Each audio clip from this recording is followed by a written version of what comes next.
All right, so like I said, there are two concepts that are left here in this module on thermochemistry, and they're both kind of related to each other, and they're both kind of related to Hess's law as well.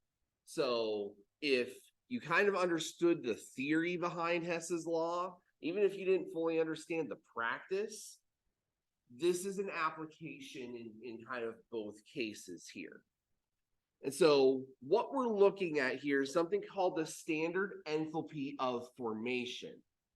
Now, in the standard enthalpy of formation, delta HF, what we're looking at is what is the enthalpy change associated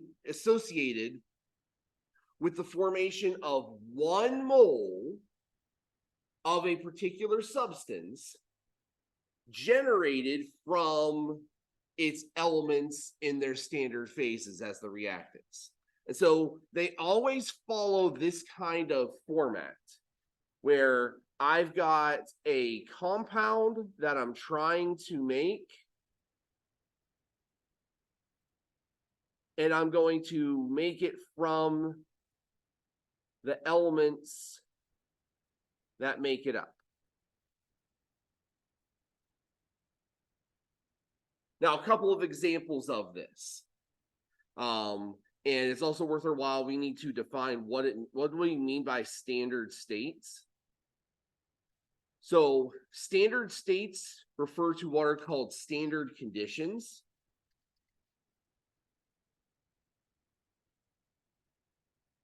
And that would be 298 Kelvin or 25 degrees Celsius. And 1 atmosphere of pressure. So what we're looking at specifically when we talk about elements in their standard states, what is the phase of matter for that element at those conditions? And what is its kind of most common form?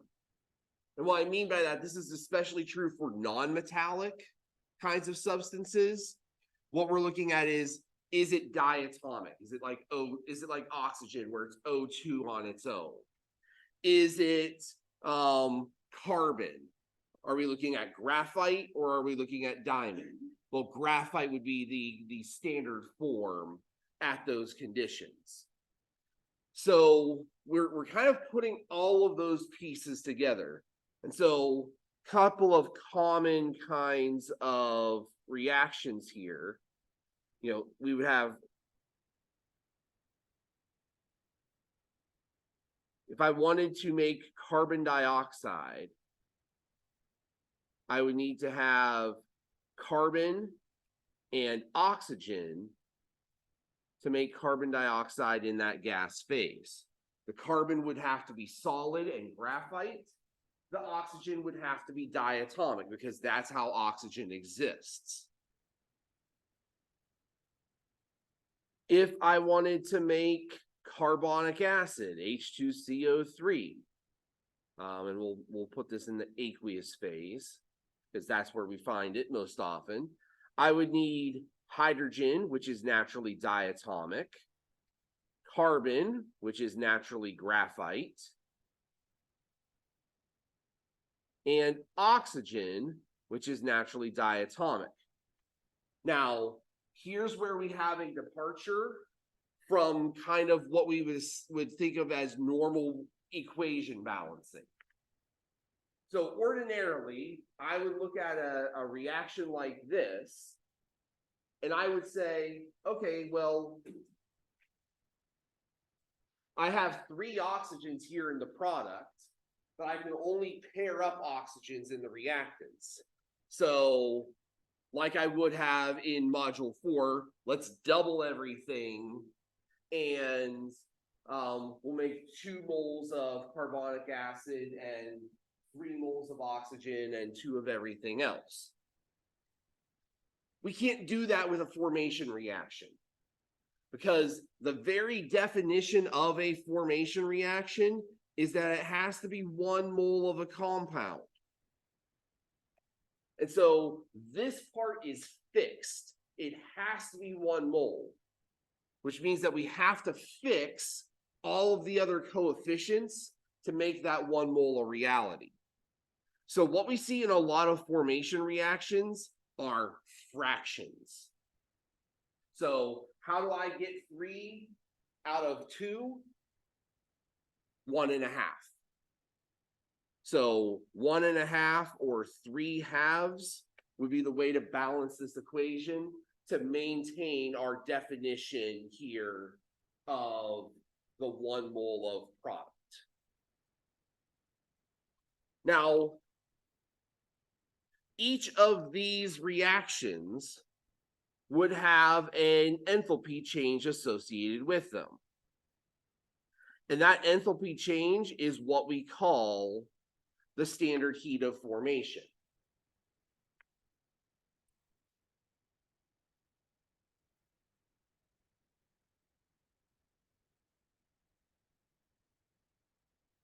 So the top one would be considered the standard heat of formation for carbon dioxide. The bottom one would be the standard heat of formation for carbonic acid. But what if I wanted to find the standard heat of formation for hydrogen? Well, if I'm making hydrogen gas from its elements, it would be hydrogen gas. Wait a second. Are those two different from each other in any kind of way? They're not. And so, since they're not different from each other, there wouldn't be an energy change associated with that conversion. And that's why the heats of formation for elements that are in their standard states already are 0. So if I come across a thermodynamic table and I'm looking at some of the values, why are some of them zeros? Well, because elements in their own standard phases don't require any energy to turn them into themselves. They're already there.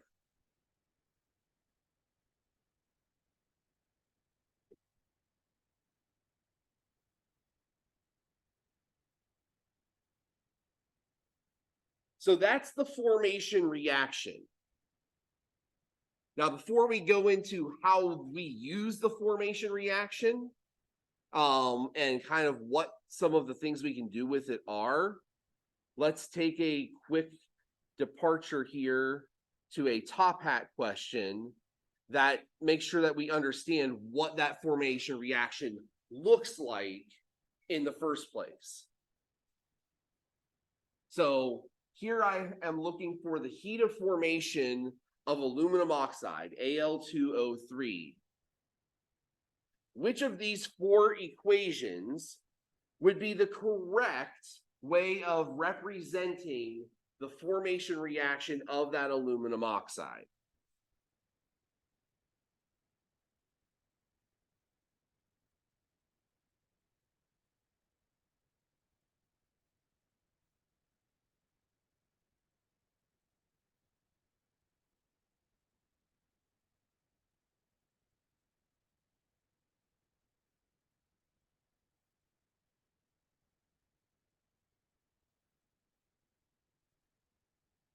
While you're thinking about that and processing it,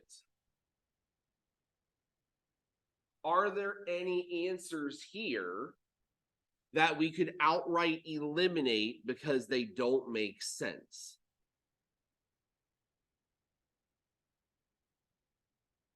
If you can think of one, go ahead and tell me.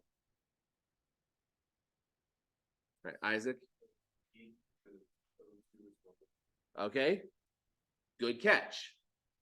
Oxygen is not naturally a liquid, so we can't show it in the formation reaction as a liquid. That's not its standard state. So we can remove D out of hand here because there's no way it could be possibly D with liquid oxygen.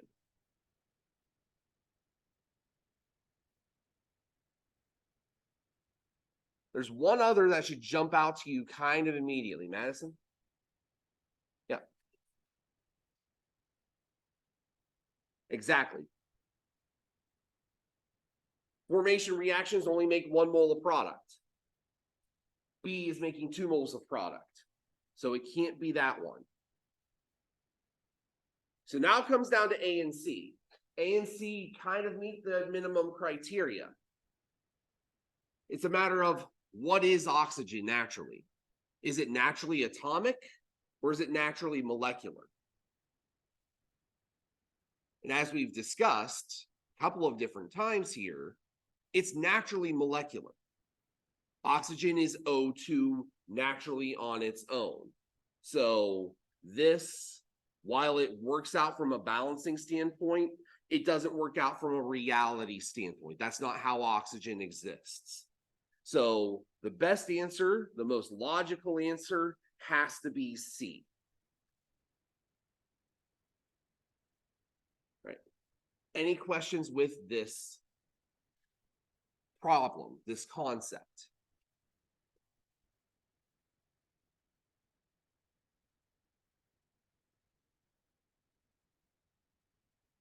All right, so let's get into how we use it then.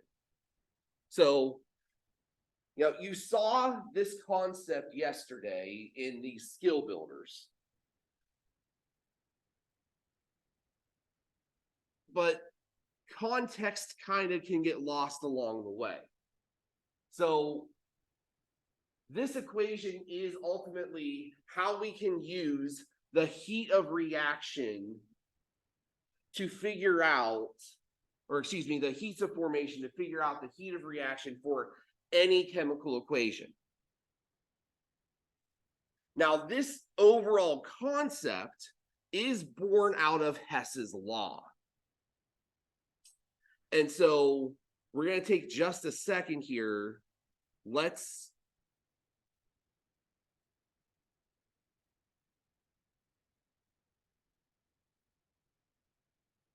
do an example to show how we get this from Hess's law.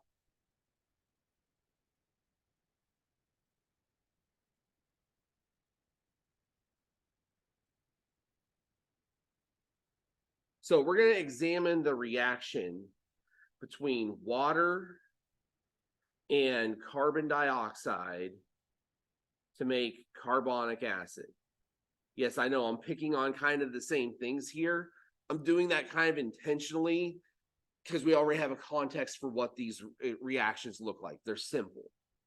Water is in the liquid phase, carbon dioxide is in the gas phase.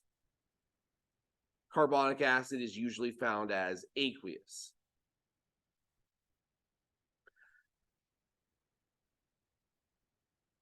Now, if we were trying to find the heat of reaction, how would we go about doing it?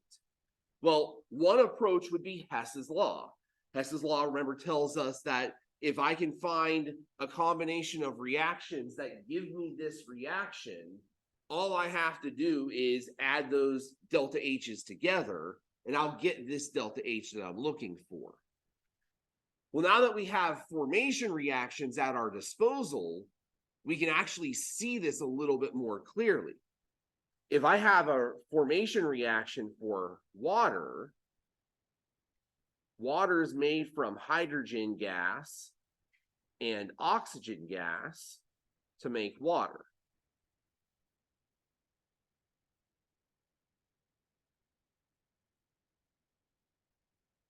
And this reaction would have some value of delta H that we could easily find because all formation values can be found in just standard tables. And I'll show you an example of the standard table here in a minute. Carbon dioxide, same thing. We've already talked about this. Carbon in the graphite phase plus oxygen would give me not water, but rather carbon dioxide. And this would have its own delta H value as well. And then finally, carbonic acid, we already did this one as well. Hydrogen and carbon in the graphite phase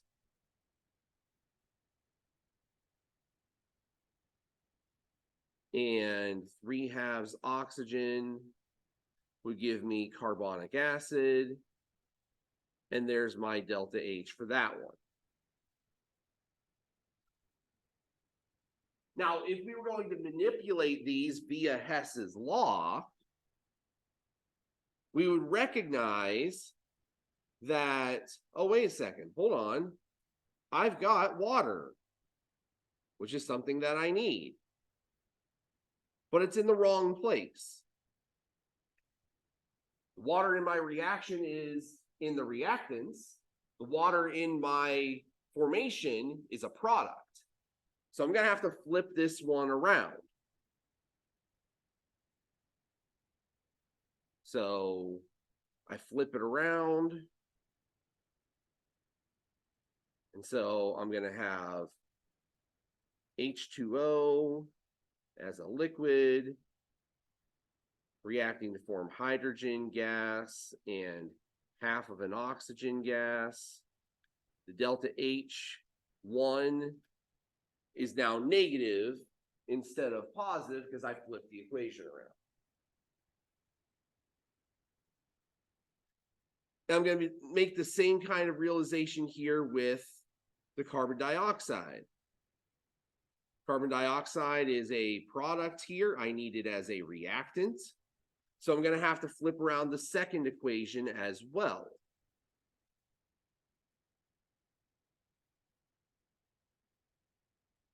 So carbon dioxide as a gas turns into carbon as graphite and oxygen as a gas. My delta H2 value also is now negative.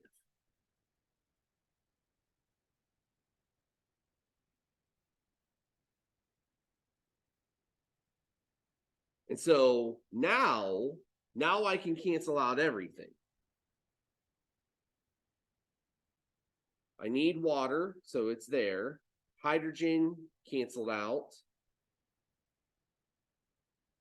Graphite canceled out. 3/2 oxygen, 1.5 oxygens cancels out with this half plus this one. So everything is canceled out other than the water, the carbon dioxide, and the carbonic acid. Everything's knocked itself out, which means to find delta H of the reaction, I would need to add together delta H3 minus delta H1 minus delta H2. If we were to scheme out every single reaction using formation reactions, we would always find this pattern. The things that are in the reactant side of the ledger, we would have to take the negative of their delta H's. The things that are on the product side, we would say as positive. So instead of doing Hess's law every single darn time, we can simplify. We can simplify with an equation. And so the equation here is this one.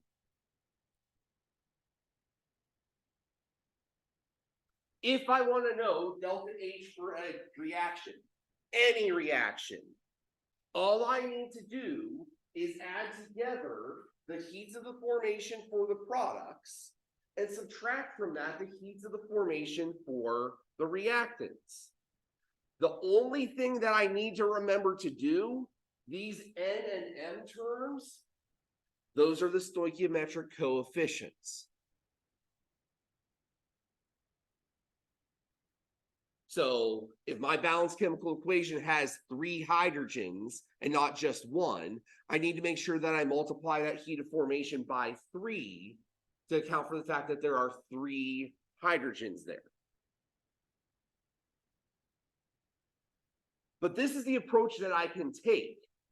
And this beats the heck out of Hess's law, because I don't have to do all of that manipulating and maneuvering. If I have the delta H formation values for the stuff that I'm interested in, that's all I need.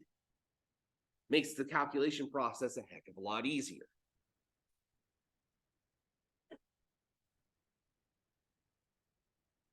So Here are some examples of heats of formation. Again, we see the elements here are coming out at 0. Some compounds have exothermic delta H's, some have endothermic. It really just depends upon what the substance is and what phase it's in.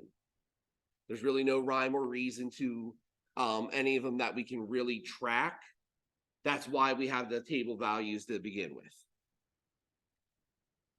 Let's do an example problem.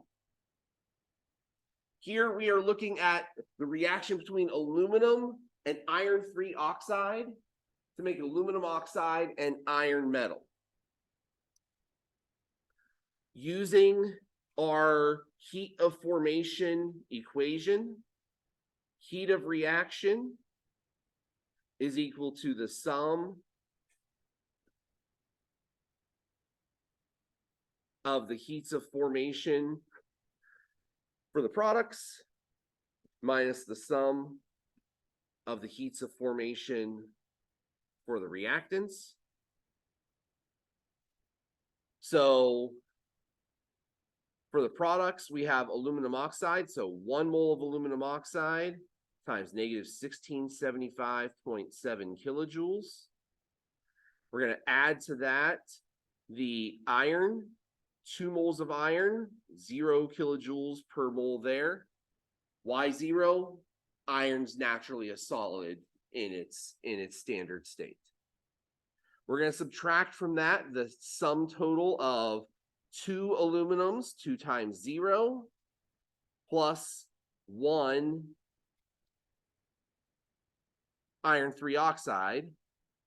So 1 times negative 825.5 kilojoules.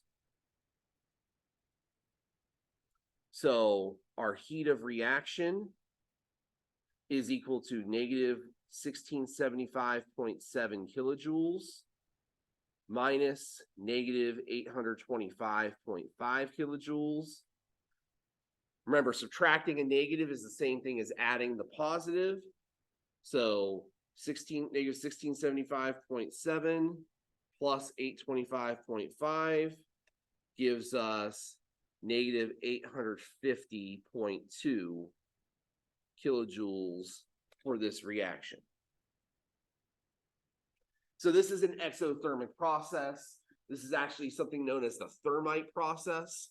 If you've ever heard of the thermite reaction, it's a very common reaction for making iron very quickly from ore. And it's usually a pretty violent, robust reaction. It's been used in like the railroad industry for track repairs, among other purposes. Right. Any questions with this?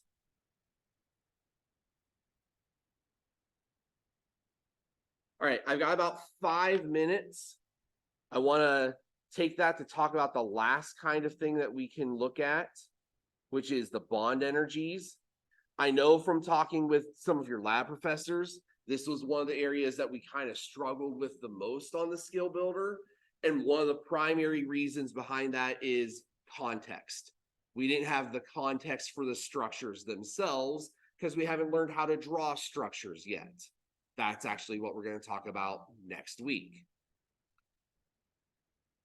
But the idea here is relatively simple. It's very similar to what we just did. We've got 2 processes that go on in a chemical reaction. We either are finding that our bonds are being broken, or we are finding that bonds are being formed. On the reactant side,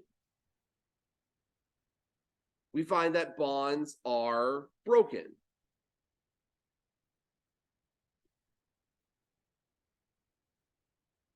After all, to make the new thing, I've got to break apart the old thing.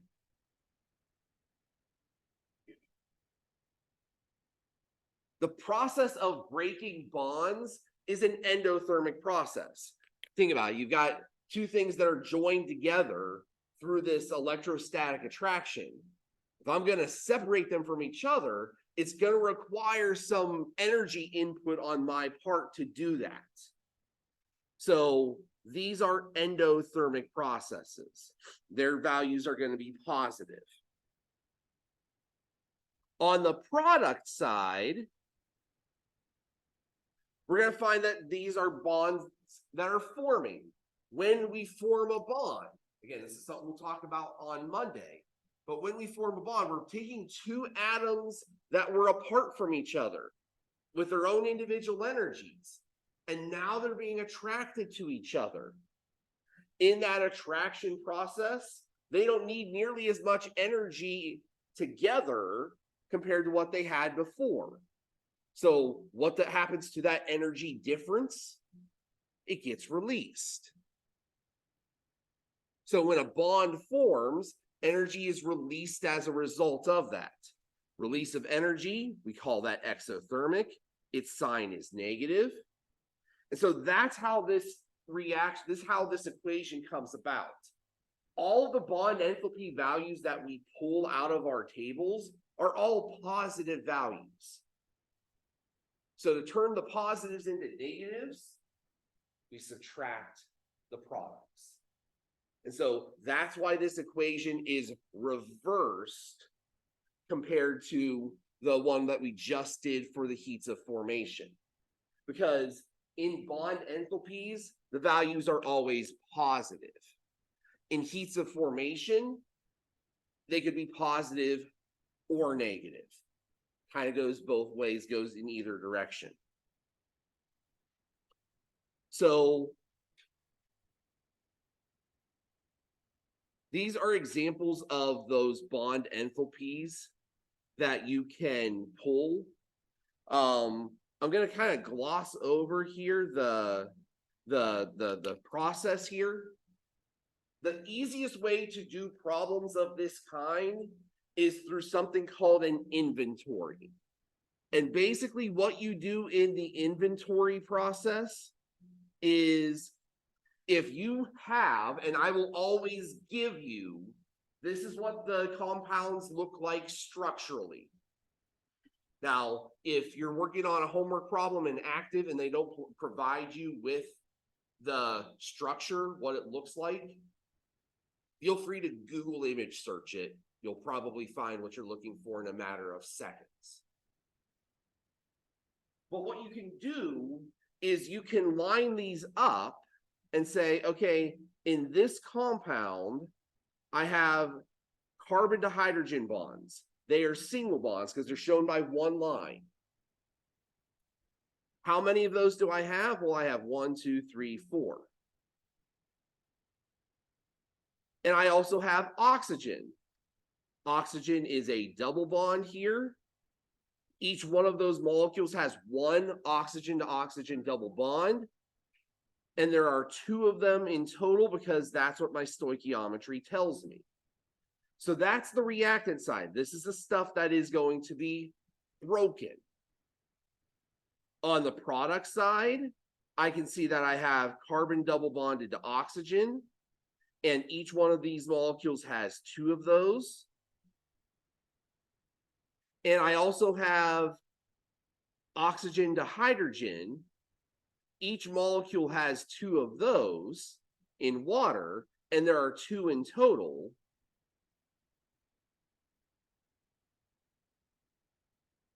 So there'd be a total of 4 oxygen to hydrogen single bonds there. All I need to do from here, if I go back to my table of values, I can pull, okay, a carbon to hydrogen single bond is 411 kilojoules. An oxygen to oxygen double bond is 494. Carbon to oxygen double bond is 799. An oxygen to hydrogen single bond is 459. I can plug all of those in, add up all the reactants, add up all the products, subtract them from each other, and I'm there.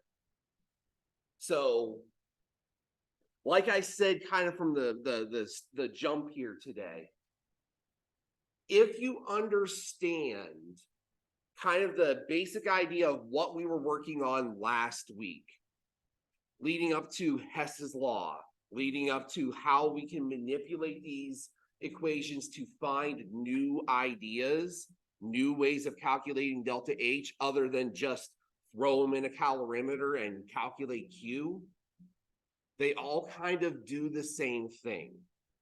So chew on that this weekend. All right, if you're still watching at this point, I want to take a second and go back through that last example problem that we had and try to finish it off here so that we can have an answer and a way of kind of comparing. And so with our inventory, what it is, what we would do next is we would look at, okay, I have 4 carbon to hydrogen bonds, so I need to go to the table of values here. Carbon to hydrogen is right here, 411. So 411 kilojoules going into that. Oxygen to oxygen is this one. It's a misprint here. There's not 2 different bond enthalpies for a single bond. This one should be a double bond. So we have 2 times 494 kilojoules for that one. For carbon double bonded oxygen, we've got 2 times 799 kilojoules there. And for oxygen to hydrogen, we have 4 of those, and each one is 459 kilojoules. So now with those values from the data table, and again, this is something that would be a commonly known reference table that you could find pretty much anywhere. Now with that,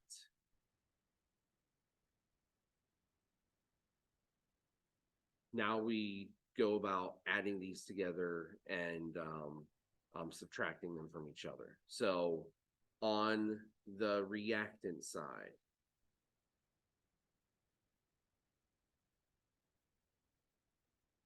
four times 411 plus 2 times 494 gives us a net total of positive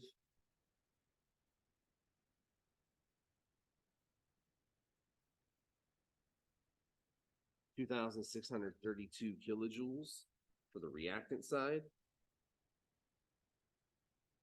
On the product side,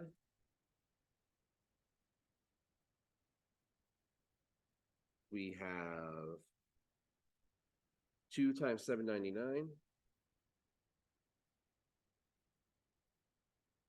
and 4 times 459. That's a grand total of positive 3434 kilojoules.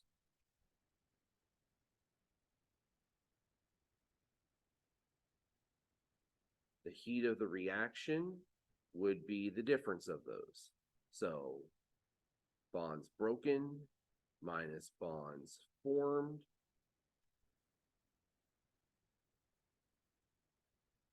which would give us a total of negative 802 kilojoules.